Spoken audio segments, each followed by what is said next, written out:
GITV would like to thank our sponsors: Condor Outdoor, Echo One USA, Contour HD, Aries by Z-Shot, and KWA. What's up, GITV? My name is Tim. This video has been requested numerous times, so here we are, Airsoft GI at your service once again. This is going to be a how-to video on how to upgrade your JG BAR10 and similar type clone guns. Under the Airsoft GI umbrella of upgrade parts, we have just about everything you need to upgrade this gun. Teflon coated cylinder, spring, spring guide, sear set, M170 spring, hopper bucking, and tight bore barrel. So all of that is going to be going into this gun, and Clint, our tech, is going to show us how. Hey guys, I'm Clint. I'm a tech here at Airsoft GI. Today we're going to talk to you about how to upgrade a JG BAR10 sniper rifle into a very reliable, very effective combat platform. Today we have here with us all the upgrade parts you're going to need. Massime cylinder kit, GI 170 spring for the BAR10, GI Extreme hop-up bucking for the BAR10, the GI sear kit, GI spring guide, GI Massime 6.03 barrel for the BAR10, 430mm, and the reinforced piston. So the tools you're going to need are Phillips head screwdriver, preferably a number 1, a 2.5mm Allen driver, and a 3.0mm Allen driver. You may or may not need channel locks, but if you use the Allen wrench in the set, you might be able to get away with it. To disassemble your gun, you need to first take off the trigger box and the trigger guard. Trigger guard comes off here, this one screw at the back. Trigger box comes off with these two screws here, and your trigger box should just pull out.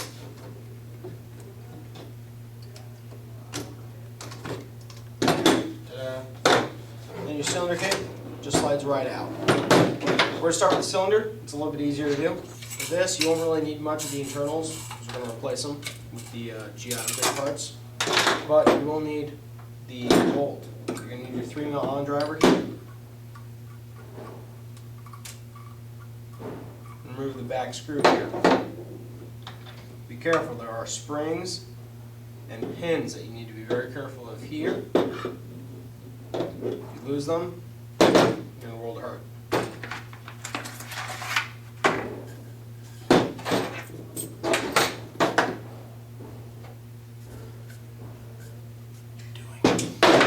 Taking off the cylinder head here for the Massime barrel, Massime cylinder, so we can install all the upgrade parts. I'm just going to drop in the spring guide and the spring on top of each other. Add a little bit of silicone to make sure everything stays nice and lubed inside. You can drop in the piston here. Make sure the O-ring and everything gets seated.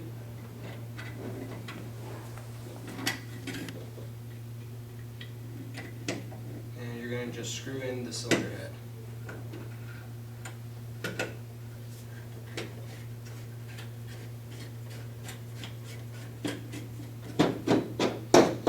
I'm using a pair of needle nose pliers to do the same job as the Allen key did on the original cylinder.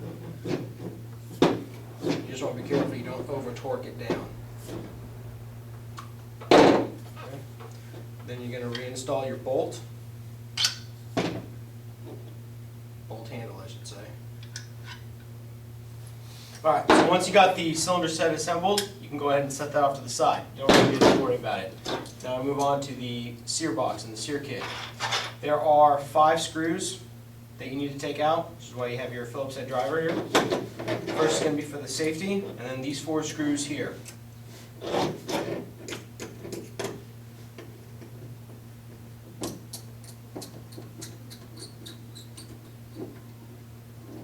The safety is spring loaded, so there will be a spring underneath which holds the safety bar down.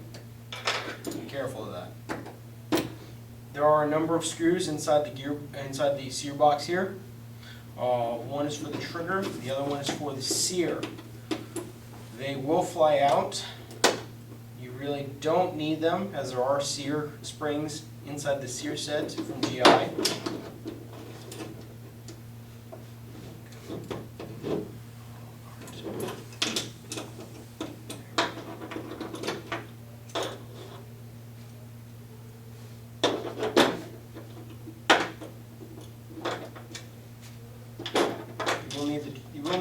to the trigger spring. The D10 spring we can hold on to or replace, it's your call, but I do recommend replacing the sear spring here. Keep your bolt stop, you will not need. You want to work on the bottom half of the sear box, that way it's a little bit easier to work with. Go ahead and take your bolt stop out. You won't really need it at first, but you will need it later. You're going to drop your sear in like so. So now that you've got your sear in, you want to hold it and test for movement. You want to take the actual sear here, and or the bolt catch, if you will, and go ahead and move it. Make sure it has good free range of motion. That way it'll operate as it should. You're going to take your sear spring, go ahead and install it here. It's going to be a bit tricky because it is a tighter, tougher spring, a stronger spring, but it will go in, like so. Okay.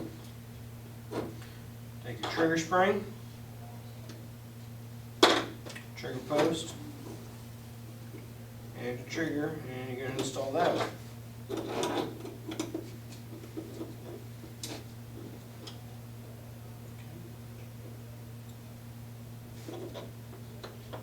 Like so.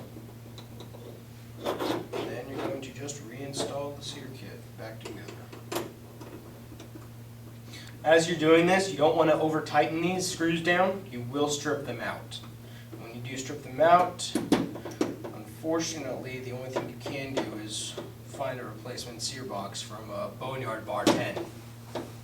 Be very careful with that.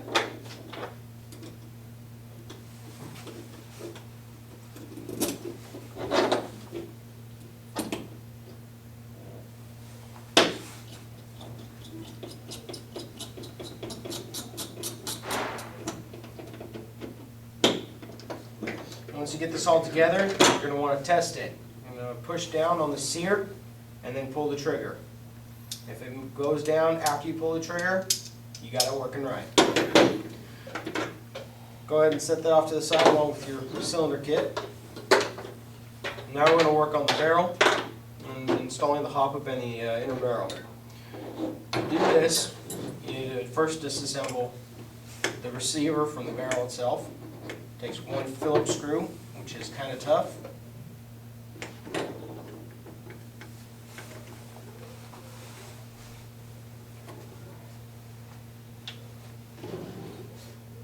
And two screws here in the hop-up. 1, 2. You get to that after you unscrew the receiver. Now when I work on the BAR10, and I take apart the hop-up and the front screw hole here, holder I should say, I like to keep the screws in it so I don't lose them.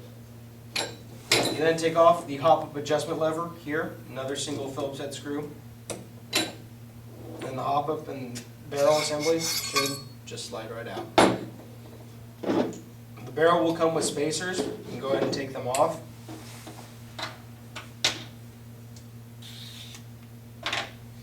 And then for the hop-up, you start with the forward arm here. Go ahead and disassemble here. 2 screws.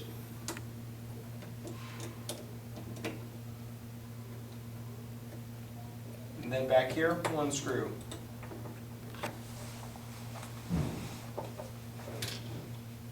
And you lift this part of the arm out.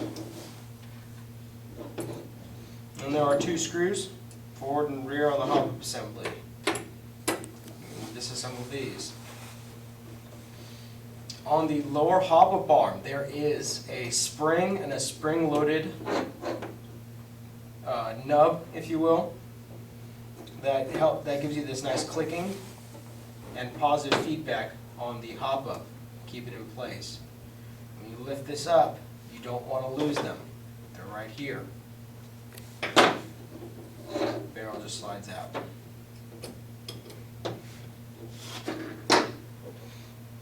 Also, on your hop-up assembly, there's a detent and detent spring here.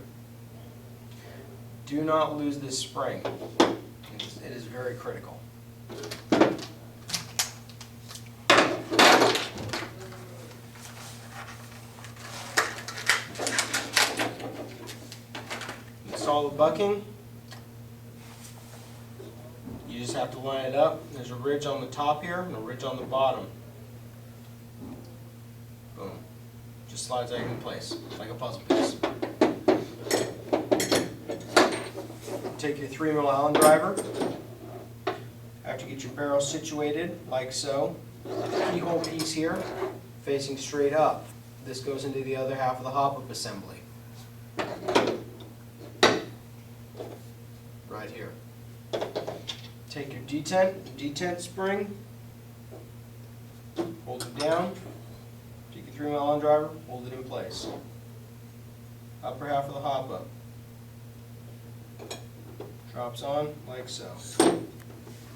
Thanks very much, Clint, for upgrading this gun for us. This black Teflon coated cylinder gives this gun a sleek, awesome new tactical look. Let's chrono this thing and see how fast it's shooting.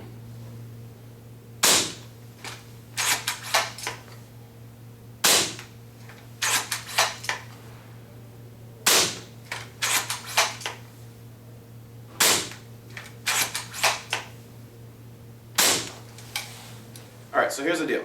We have our fully upgraded BAR10 sniper rifle, and we're doing an accuracy test, but I can't do it outside because it's extremely windy outside. So from where I'm standing, which is in the office that I work at, to the far end of the warehouse is just under 200 feet. I have a human-sized target set up there behind a few boxes and some racks to simulate somebody who might be taking cover shooting at me.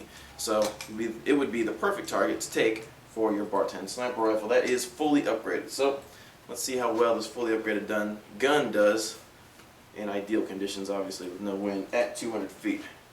Aaron, you ready to go? Yeah, you're clear.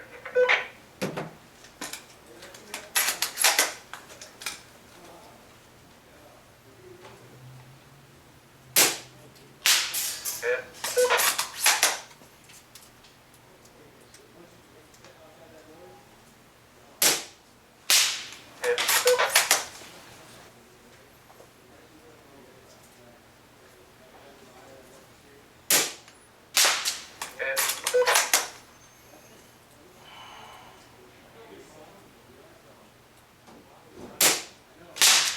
Hit.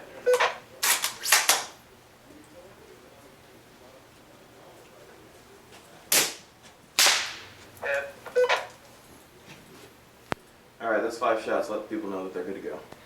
Okay.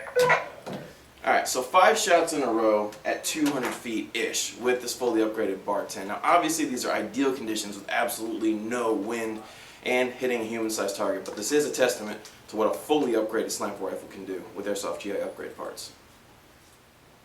GI TV is brought to you in part by Sig Sauer by Cybergun, Operation Lion Claws, G&G Armament, KJW, and G4 Airsoft.